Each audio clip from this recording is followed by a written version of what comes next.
My reaction video to the Ravens signing Odell Beckham Jr. for what initially looked like a huge contract for 1 year, which we all know is now much more appropriate and smart on the Ravens' part and Odell Beckham Jr.'s part. My reaction was excitement at first, and I'm going to use film during this video to kind of augment some of my commentary. To be honest with you, good for the Ravens, good for OBJ. I know a lot of Ravens fans were probably ready to be disappointed. It seems like there's a contingent of Ravens fans who kind of expect to be disappointed in terms of free agent signings. I offer to you that the Ravens have been conservative but smart here during this free agent period before the draft. They don't have many options, to be honest. We're going to let some film run. I think it's interesting on many levels. First of all, the apparent communication between OBJ and Lamar Jackson, as kind of proven by Lamar's, I guess, Instagram post. Look, one of the things about OBJ that I think is going to manifest itself with the Ravens is he makes an impact on a lot of plays just by his presence, just by what he does on the field, where he lines up, and how the defense reacts. You'll see some plays here that kind of demonstrate his playmaking skills, his hands, which are ridiculous if you ask me. You're going to get the end zone angle of this play, but it kind of freezes up. Just to let you know. The interest from the Jets, who are obviously linked to Aaron Rodgers. This play's going to freeze up here for a moment, by the way, is pretty amazing if you ask me, because the Ravens got this guy on what sounds like a pretty low cap hit, and I'll talk about that a little bit later. And as this video premieres late Sunday night, maybe there's more information that has come out, so part of what I say might be inaccurate. But the name that the Ravens are getting is huge, right? The name still remains Odell Beckham Jr., right? Hall of Fame caliber player. You're not expecting, though, 80 catches, 1,000 yards, 12 touchdowns out of him in 2023. What are you expecting? Well, I'm showing you film from 2021, and I think there's a little bit of film from 2019 in here, as we see a ball that's clearly thrown behind him by Matt Stafford, late on a third down. Timely catches, third down plays. Positional versatility, meaning he can line up at X like you see on this play here, which Rashad Bateman is the X for the Ravens. Now, this is an example of what I would call trail man. This DB is content to, quote, lose here and allow OBJ to get vertical here. That's why I kind of laugh at some of these people who talk about stacking DBs and then they'll utilize plays like this one and not understanding that the DB is actually giving up this leverage here intentionally. It's very similar to what the Buccaneers played against the Chiefs in the Super Bowl 3 years ago, allowing the receiver to get, further downfield than him because he knows he has safety help. But in any case, look, the ball skills, the trust that a quarterback is going to have in OBJ, whether it's Lamar Jackson or anybody else, the trust that they're going to have in him is going to be incredibly high level because of the plays like this one. And we're not getting 2016 or even before that version of OBJ. All right, I'll talk about that a little bit in a minute. But the version we are going to get, first of all, he looked great in the workout that we saw. He looked huge, if you ask me. He looked like he had put on like 10 or 12 or 15 pounds, if in my opinion. But you're getting a guy who makes plays down the field, makes plays short, makes plays in clutch situations, offers yards after the catch, certainly didn't look slow at all in 2021. Positional versatility, like I talked about. His Super Bowl plays, which I don't think I have queued up here, just so you know, his Super Bowl plays were I'm talking about when the Rams beat the Bengals, were generally made from the slot. Of course, the touchdown catch, I think, was over top of Mike Hilton, one of the better slot defenders in the league in terms of coverage skills. We as Ravens fans obviously remember the 2021 regular season game where he made a huge catch on a fourth down to basically keep the Rams alive in that game, and then I think made a touchdown catch 2 plays later to basically win the game. The salary that's reported, let me talk about that for a moment. The base salary is apparently $1.18 million. Sounds like a $15 million bonus to me, or almost $15 million bonus, but to me, it sounds like a great deal. If those numbers, or if what I'm saying and what I'm describing is accurate, sounds like a fantastic deal. As you see, another great hands catch in 2021. These skills are not going to leave him, and you saw that in the workout clips from like maybe 3 weeks ago or so.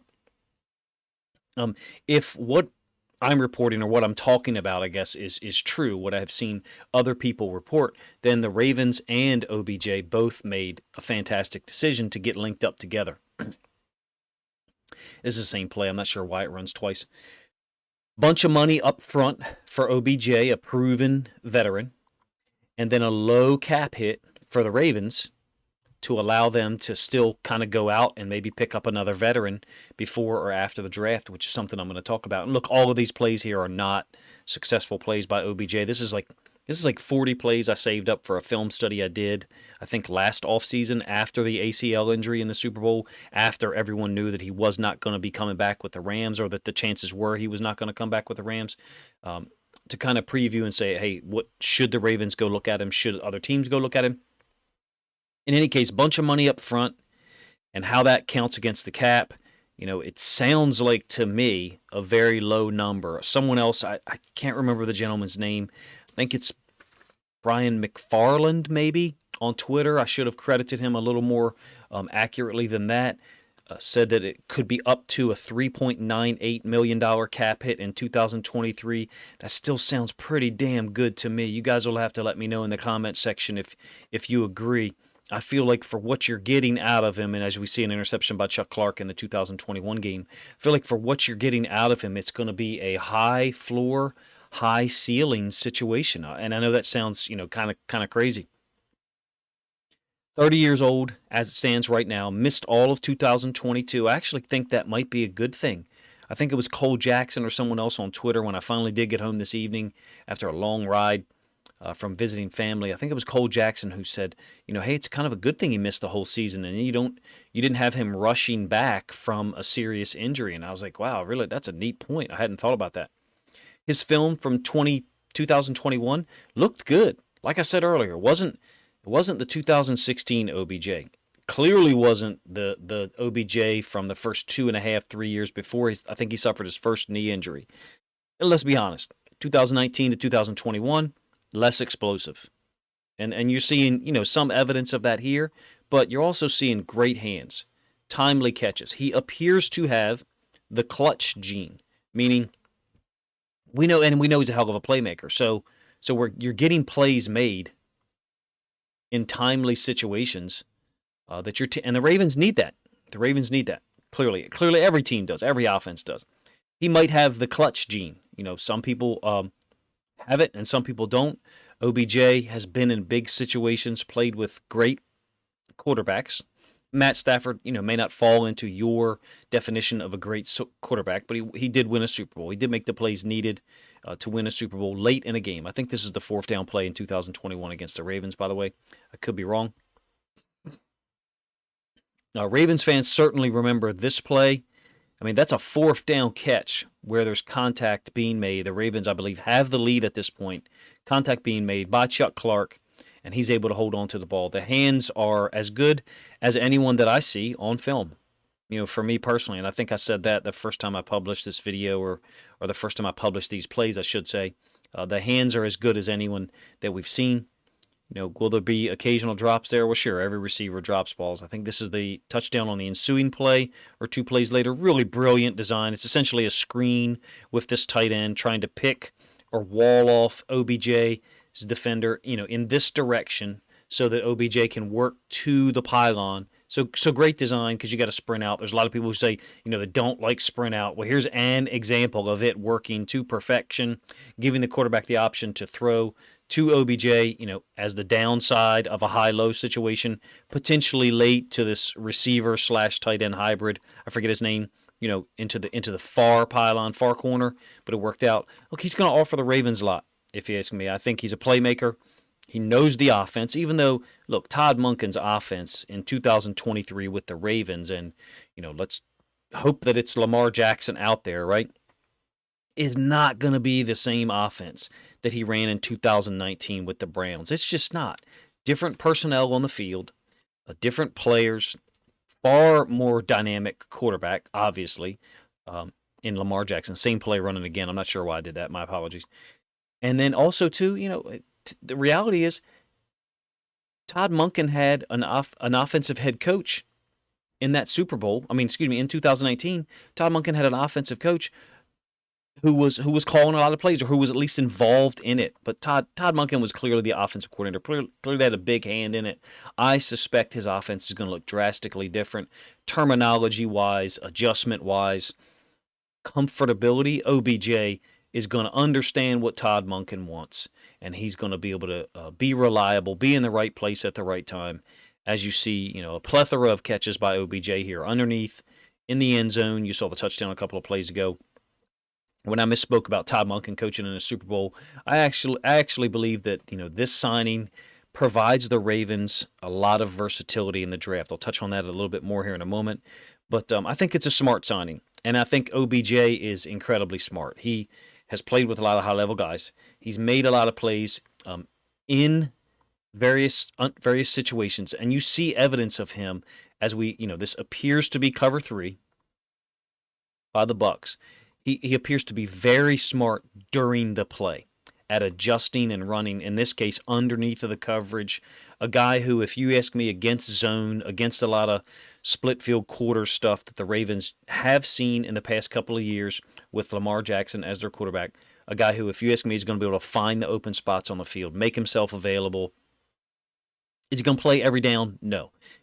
Are the Ravens Hopefully the Ravens are smart and have already spoken to him and had this conversation. Hey, look, OBJ, if we play a Monday, Thursday turnaround, we may not need you for that Thursday game. Or we may rest you on, a Sunday, Thursday turnaround, not Monday, Thursday, Sunday, Thursday turnaround. We may not play you in that Sunday game. My point is, at some point with the ridiculousness of the NFL schedule, the 17-game season, Monday, Thursday turnarounds, as you see at another tough catch over the middle. I'll pause it from the end zone angle here. I think that the Ravens are going to be smart about his usage in games, and I think you're probably going to see a game or two this year in 2023 where he's rested by design, depending on the schedule, depending on the bye weeks, and what they've already discussed with him. I think I've talked about it. I think he is incredibly smart during the play, very tough. People on Twitter are calling him an X wide receiver. He's just a wide receiver. He can play X, he can play Z. He can play slot. My last point, in my opinion, there's one more domino to fall here or to be knocked down for the Ravens front office in order to really set themselves up for success in the draft. And I don't mean Lamar Jackson. So, I mean a guy like Rock Ya-Sin. I don't know how much salary's left. I don't know what's left here, prior to the draft.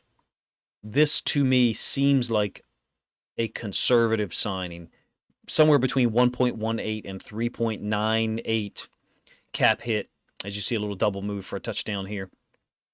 Hit the downside of the screen.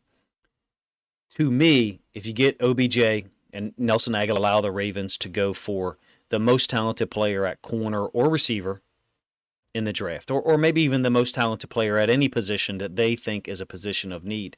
So I'm going to use an example of two guys, and if Frank is listening from the Discord, I don't want him to take offense to this because he's a huge fan of Eli Ricks, and I love the film of Eli Ricks. Frank's absolutely correct that he's a very talented guy, but he hasn't shown the ball skills and the playmaking skills of an Emmanuel Forbes, a guy who I think has 14 career interceptions in college. I'm using this as to illustrate the point that when the Ravens are able to select wherever they pick, 22, wherever, in this comparison that I'm making right now, if you have a Rock Ya-Sin and if you have an OBJ and a Nelson Agholor already signed, you have a high floor. You have veterans who are capable of playing. You have veterans who are capable of making plays. You can go ahead and take Emmanuel Forbes. You can take the guys with more playmaking with a higher ceiling as rookies. I think the Raven, and on the offensive side, a Zay Flowers at 22, a Jalen Hyatt if they were to trade back to mid-30s, because I don't think you take a Jalen Hyatt at 22, to be honest with you, with corners that are probably going to be on the board there. What's my overall point? Signing OBJ, Nelson Agholor, and like I said, the last domino to me would be a veteran corner like a Rock Ya-Sin. Hell, Rock Ya-Sin may have signed already, to be honest with you. I've been quite busy the last 4 or 5 days, so if he has, forgive me for that. But I think having those guys with that really high floor as veterans would just puts the Ravens in position to go out and pick the best player wherever they do select, 22, 35, 48, 86, and really build a complete team for the moment when Lamar does come back, whether it's to play on the tag or whether it's to sign a long-term deal with a low cap hit in 2023. I think you got to give credit to the Ravens front office, to Odell Beckham Jr., Lamar Jackson, who clearly seems like he was involved here. I think it's possible that the Ravens were working on some other deals and they kind of fell through. And that's when the offer to OBJ was made, I guess, 2 days ago, or maybe it was Friday. I could be wrong there. But in any case, you guys let me know what you think of the OBJ signing. I know there's been a lot of conversation on social media and probably with other content creators. It's exciting for me, to be honest with you, because the 2021 film looks good. And if you're getting that version of him, if you're not getting a slowed down version of the 2021 OBJ, which was already slowed down from 2016 and other, incredibly high level seasons that he put out with the Giants. And the film, to be honest with you, from the Browns, it's not that simple to just say that he wasn't targeted enough. I don't play into that narrative. There was plenty of times where OBJ was blanketed. To me, it seemed like it took him a full 2 years to get to almost full health, in my opinion. I don't think he looked great in Cleveland. Looked a whole hell of a lot better with the Rams, and I think it's entirely possible that in Todd Monken's offense, with all the other weapons that the Ravens are going to have, if Lamar Jackson is around, that OBJ can be a guy who has 50, 65 catches, 8 touchdowns, plays a limited amount of snaps at certain times because they're trying to prolong his health, prolong his season. And then the Ravens rely on him in clutch moments because he seems to have that clutch gene. You guys let me know what you think of those thoughts, how you think this signing sets the Ravens up for the draft. If you subscribe to the same thought that I have, that there's one more domino to knock down here, and that's a veteran corner with a high floor like a Rock Ya-Sin, and then really puts the Ravens in a great position for the draft to supplement this roster. Maybe even go out there and take a guard to really give Patrick McCarry, Ben Cleveland some serious competition. Because since we lost Tristan Colon, we really don't have a backup center, and Patrick McCarry could certainly serve in that role. Anyway, you guys let me know what you think of the video in the comment section. If you think other Ravens fans, other NFL fans might enjoy this commentary and some of the film study that I did talk about briefly, please consider sharing a link to it out on social media to help the video get more reach. Appreciate you guys' time.